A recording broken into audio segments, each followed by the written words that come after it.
ఆదికాండము 19వ అధ్యాయము. లోతు సోయరుకు వచ్చినప్పుడు ఆ దేశమున సూర్యుడు ఉదయించెను. అప్పుడు యెహోవా సొదొమ మీదను గొమొర్రా మీదను యెహోవా యొద్ద నుండి గంధకమును అగ్నిని ఆకాశము నుండి కురిపించి ఆ పట్టణములను ఆ మైదానమంతటిని ఆ పట్టణములలో నివసించిన వారినందరినీ నేల మొలకలను నాశనము చేసెను. అయితే లోతు భార్య అతని వెనుక నుండి తిరిగి చూచి ఉప్పు స్తంభమాయెను. తెల్లవారినప్పుడు అబ్రాహాము లేచి తాను యెహోవా సన్నిధిని నిలిచిన చోటికి వచ్చి సొదొమ గొమొర్రాల తట్టును ఆ మైదానపు ప్రదేశము యావత్తును చూడగా, అదిగో, ఆ ప్రదేశపు పొగ ఆవము పొగవలె లేచుచుండెను. దేవుడు ఆ మైదానపు పట్టణములను పాడుచేసినప్పుడు దేవుడు అబ్రాహామును జ్ఞాపకం చేసుకొని లోతు కాపురమున్న పట్టణములను నాశనము చేసినప్పుడు ఆ నాశనము మధ్యన లోతు నశించకుండా అతన్ని తప్పించెను. లోతు సోయరులో నివసించుటకు భయపడి తన 2 కుమార్తెలతో కూడా సోయరు నుండి పోయి ఆ పర్వతమందు నివసించెను. అతడును అతని 2 కుమార్తెలను ఒక గుహలో నివసించిరి. అట్లుండగా అక్క తన చెల్లెలతో, మన తండ్రి ముసలివాడు, సర్వలోక మర్యాద చొప్పున మనతో పోవుటకు లోకములో ఏ పురుషుడునూ లేడు. మన తండ్రికి ద్రాక్షారసము త్రాగించి అతనితో శయనించి మన తండ్రి వలన సంతానము కలుగజేసుకొందము రమ్మని చెప్పెను. ఆ రాత్రి వారు తమ తండ్రికి ద్రాక్షారసము త్రాగించి తరువాత అతని పెద్ద కుమార్తె లోపలికి వెళ్లి తన తండ్రితో శయనించెను. కాని ఆమె ఎప్పుడు శయనించెనో ఎప్పుడు లేచిపోయినో అతనికి తెలియలేదు. మరునాడు అక్క తన చెల్లెలిని చూచి, నిన్నటి రాత్రి నా తండ్రితో నేను శయనించితిని. ఈ రాత్రి అతనికి ద్రాక్షారసము త్రాగించిన తరువాత నీవు లోపలికి వెళ్లి అతనితో శయనించుము. అలాగున మన తండ్రి వలన సంతానము కలుగు చేసుకొందమని చెప్పెను. ఆ రాత్రియు వారు తమ తండ్రికి ద్రాక్షారసము త్రాగించిరి. అప్పుడు ఆ చిన్నది లేచి అతనితో శయనించెను. ఆమె ఎప్పుడు శయనించెనో ఎప్పుడు లేచిపోయినో అతనికి తెలియలేదు. అలాగున లోతు యొక్క 2 కుమార్తెలు తమ తండ్రి వలన గర్భవతులైరి. వారిలో పెద్దది కుమారుని కని వానికి మోయాబు అను పేరు పెట్టెను. అతడు నేటి వరకు మోయాబీయులకు మూల పురుషుడిగా ఎంచబడును. చిన్నది కూడా కుమారుని కని వానికి బెన్నమ్మి అని పేరు పెట్టెను.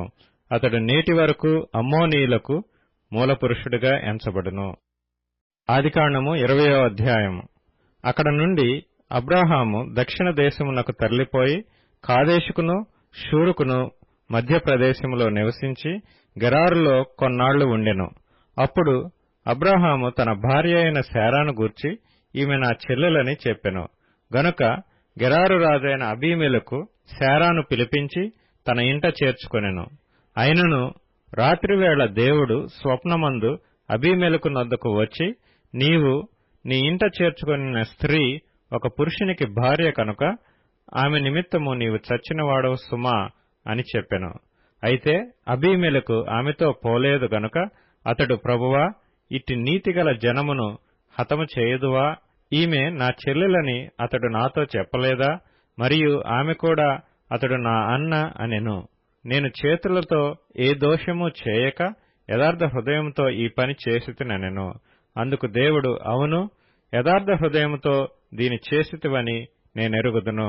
మరియు నీవు నాకు విరోధముగా పాపము చేయకుండా నేను నిన్ను అడ్డగించితిని. అందుకే నేను నిన్ను ఆమెను ముట్టనీయలేదు. కాబట్టి ఆ మనుషుని భార్యను తిరిగి అతనికి అప్పగించుము. అతడు ప్రవక్త, అతడు నీ కొరకు ప్రార్థన చేయును, నీవు బ్రతుకుదువు. నీవు ఆమెను అతనికి అప్పగించని యెడల నీవును నీ వారందరును నిశ్చయముగా చచ్చెదరని తెలుసుకొనుమని స్వప్నమందు అతనితో చెప్పెను. తెల్లవారినప్పుడు అబీమెలెకు లేచి తన సేవకులందరినీ పిలిపించి ఈ సంగతులన్నీయు వారికి వినిపించినప్పుడు ఆ మనుష్యులు మిగుల భయపడిరి. అబీమెలెకు అబ్రాహామును పిలిపించి, నీవు మాకు చేసిన పని ఏమిటి? నీవు నా మీదికిని నా రాజ్యం మీదికిని మహాపాతకము తెప్పించున్నట్లు నేను నీ ఎడల చేసిన పాపమేమిటి? చేయరాని కార్యములు నాకు చేసితివని అతనితో చెప్పెను. మరియు అబీమెలెకు, నీవేమి చూచి ఈ కార్యము చేసితివని అబ్రాహామును అడగగా, అబ్రాహాము, ఈ స్థలమందు దేవుని భయము ఏమాత్రమును లేదు గనుక నా భార్య నిమిత్తము నన్ను చంపుదురనుకొని చేసితిని. అంతేకాక ఆమె నా చెల్లెలన్న మాట నిజమే. ఆమె నా తండ్రి కుమార్తె గాని నా తల్లి కుమార్తె కాదు. ఆమె నాకు భార్య అయినది. దేవుడు నన్ను నా తండ్రి ఇల్లు విడిచి దేశాంతరం పోవునట్లు చేసినప్పుడు నేను ఆమెను చూచి, మనము పోవు ప్రతి స్థలమందు ఇతడు నా సహోదరుడని నన్ను గూర్చి చెప్పుము. నీవు నాకు చేయవలసిన ఉపకారమిదే అని చెప్పితినెను. అబీమెలెకు గొర్రెలను గొడ్లను దాసదాసీజనులను రప్పించి అబ్రహాముకిచ్చి అతని భార్య అయిన శారాను అతనికి తిరిగి అప్పగించెను. అప్పుడు అబీమెలెకు, ఇదిగో నా దేశము నీ ఎదుటనున్నది, నీకిష్టమైన స్థలమందు కాపురముండుమనెను. మరియు అతడు శారాతో, ఇదిగో నీ అన్నకు నేను 1000 రూపాయలు ఇచ్చియున్నాను.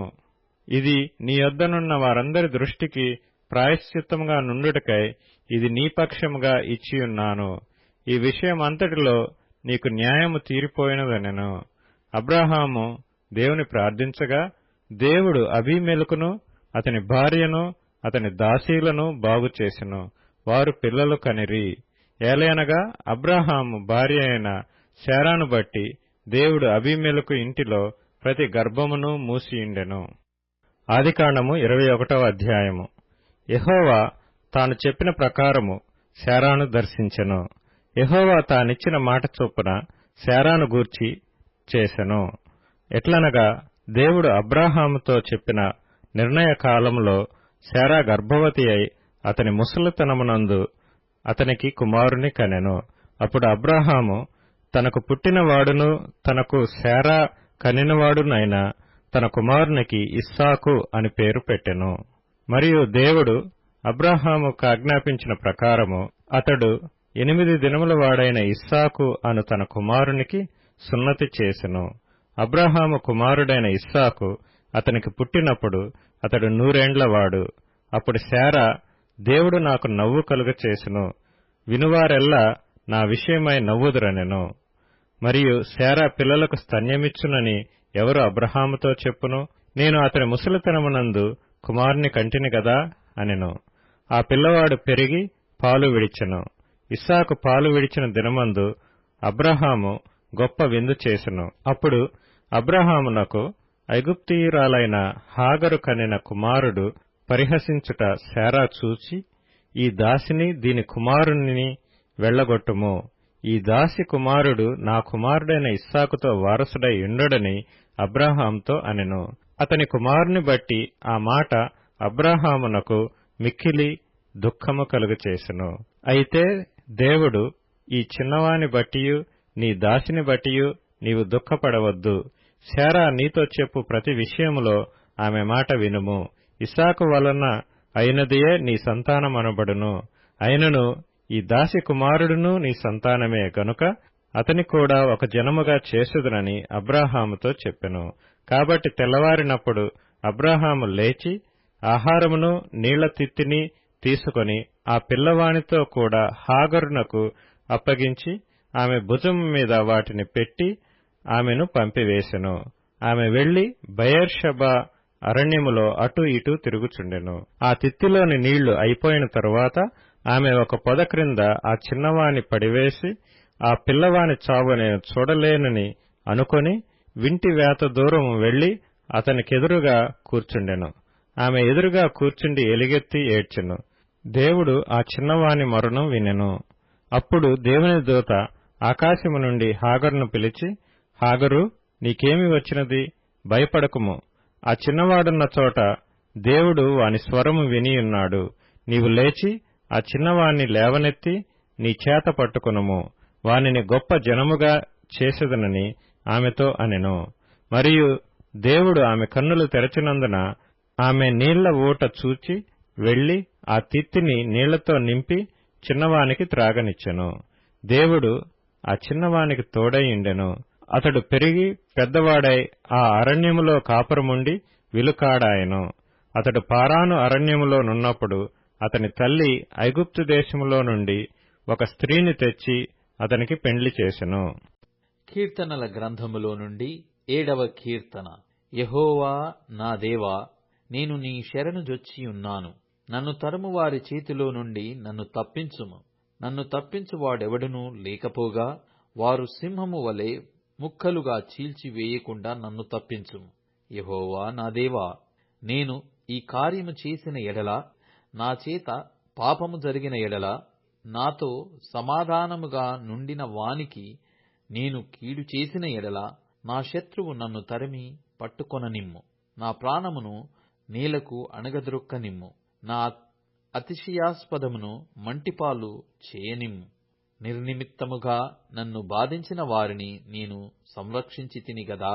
యెహోవా, కోపము తెచ్చుకొని లెమ్ము. నా విరోధుల ఆగ్రహము ననుచుటకై లెమ్ము. నన్ను ఆదుకొనుటకై మేల్కొనుము. న్యాయవిధిని నీవు నియమించియున్నావు గదా. జనములు సమాజముగా కూడి నిన్ను చుట్టుకొనున్నప్పుడు, వారికి పైగా పరమందు ఆసీనుడవు కమ్ము. యెహోవా జనములకు తీర్పు తీర్చువాడు. యెహోవా, నా నీతిని బట్టియు నా యథార్థతను బట్టియు నా విషయములో నాకు న్యాయము తీర్చుము. సామెతలు 1వ అధ్యాయం. అప్పుడు వారు నన్ను గూర్చి మొర్రపెట్టెదరు గాని నేను ప్రత్యుత్తరమియ్యకుందును. నన్ను శ్రద్ధగా వెతికెదరు గాని వారికి నేను కనబడకుందును. జ్ఞానము వారికి అసహ్యమాయెను. యెహోవా యందు భయభక్తులు కలిగియుండుట వారికిష్టము లేకపోయెను. నా ఆలోచన విననొల్లకపోయిరి. నా గద్దింపును వారు కేవలము తృణీకరించిరి. కాబట్టి వారు తమ ప్రవర్తనకు తగిన ఫలము ననుభవించెదరు. తమకు వెక్కసమగు వరకు తమ ఆలోచనలను అనుసరించెదరు. మత్తయి సువార్త 7వ అధ్యాయం. ఇరుకు ద్వారమున ప్రవేశించుడి. నాశనముకు పోవు ద్వారము వెడల్పును, ఆ దారి విశాలమును అయ్యున్నది. దాని ద్వారా ప్రవేశించువారు అనేకులు. జీవమునకు పోవు ద్వారము ఇరుకును, ఆ దారి సంకుచితమునయ్యున్నది. దాని కనుగొనువారు కొందరే. అబద్ధ ప్రవక్తలను గూర్చి జాగ్రత్తపడుడి. వారు గొర్రెల చర్మములు వేసుకుని మీ యొద్దకి వత్తురు, కాని లోపల వారు క్రూరమైన తోడేళ్లు. వారి ఫలముల వలన మీరు వానిని తెలుసుకొందురు. ముండ్ల పొదలలో ద్రాక్ష పండ్లైనను, పల్లేరు చెట్లను అంజూరపు పండ్లునైనను కొయుదురా? అలాగుననే ప్రతి మంచి చెట్టు మంచి ఫలములు ఫలించును. పనికి మాలిన చెట్టు కాని ఫలములు ఫలించును. మంచి చెట్టు కాని ఫలములు ఫలింపనేరదు. పనికి మాలిన చెట్టు మంచి ఫలములు ఫలింపనేరదు. మంచి ఫలములు ఫలింపని ప్రతి చెట్టు నరకబడి అగ్నిలో వేయబడును. కాబట్టి మీరు వారి ఫలముల వలన వారిని తెలుసుకొందురు. ప్రభువా, ప్రభువా అని నన్ను పిలుచు ప్రతివాడును పరలోక రాజ్యములో ప్రవేశింపడుగాని, పరలోకమందున్న నా తండ్రి చిత్త ప్రకారము చేయువాడే ప్రవేశించును. ఆ దినమందు అనేకులు నన్ను చూచి, ప్రభువా, ప్రభువా, మేము నీ నామమును ప్రవచింపలేదా? నీ నామమును దయ్యములను వెళ్లగొట్టలేదా? నీ నామమున అనేకమైన అద్భుతములు చేయలేదా అని చెప్పుదురు. అప్పుడు నేను మిమ్మును ఎన్నడూనూ ఎరగను. అక్రమము చేయువారులారా, నా యొద్ద నుండి పొండని వారితో చెప్పుదును. కాబట్టి ఈ నా మాటలు విని వాటి చొప్పున చేయు ప్రతివాడును బండమీద తన ఇల్లు కట్టుకొనిన బుద్ధిమంతుని పోలియుండును. వాన కురిసెను, వరదలు వచ్చెను, గాలి విసిరి ఆ ఇంటిమీద కొట్టెను. గాని దాని పునాది బండమీద వేయబడెను, గనుక అది పడలేదు. మరియు ఈ నా మాటలు విని వాటి చొప్పున చేయని ప్రతివాడు ఇసక మీద తన ఇల్లు కట్టుకొనిన బుద్ధిహీనుని పోలియుండును. వాన కురిసెను, వరదలు వచ్చెను, గాలి విసిరి ఆ ఇంటిమీద కొట్టెను. అప్పుడది కూలబడెను. దాని పాటు గొప్పదని చెప్పెను. యేసు ఈ మాటలు చెప్పి ముగించినప్పుడు జనసమూహములు ఆయన బోధకు ఆశ్చర్యపడుచుండిరి. ఏలయనగా ఆయన వారి శాస్త్రుల వలె కాక అధికారము గలవాని వలె వారికి బోధించెను. మత్తయి సువార్త 8వ అధ్యాయం. ఆయన ఆ కొండ మీద నుండి దిగి వచ్చినప్పుడు బహుజన సమూహములు ఆయనను వెంబడించెను. ఇదిగో, కుష్ఠిరోగి వచ్చి ఆయనకు మ్రొక్కి, ప్రభువా, నీకిష్టమైతే నన్ను శుద్ధునిగా చేయగలవన్నెను. అందుకాయన చెయ్యచాపి వాని ముట్టి, నాకిష్టమే, నీవు శుద్ధుడవు కమ్మని చెప్పగా తక్షణమే వాని కుష్ఠురోగము శుద్ధియాయెను. అప్పుడు యేసు ఎవరితోనూ ఏమీ చెప్పకొసుమి, కాని నీవు వెళ్లి వారికి సాక్షార్థమై నీ దేహమును యాజకునికి కనబరుచుకుని మోషే నియమించిన కానుక సమర్పించుమని వానితో చెప్పెను.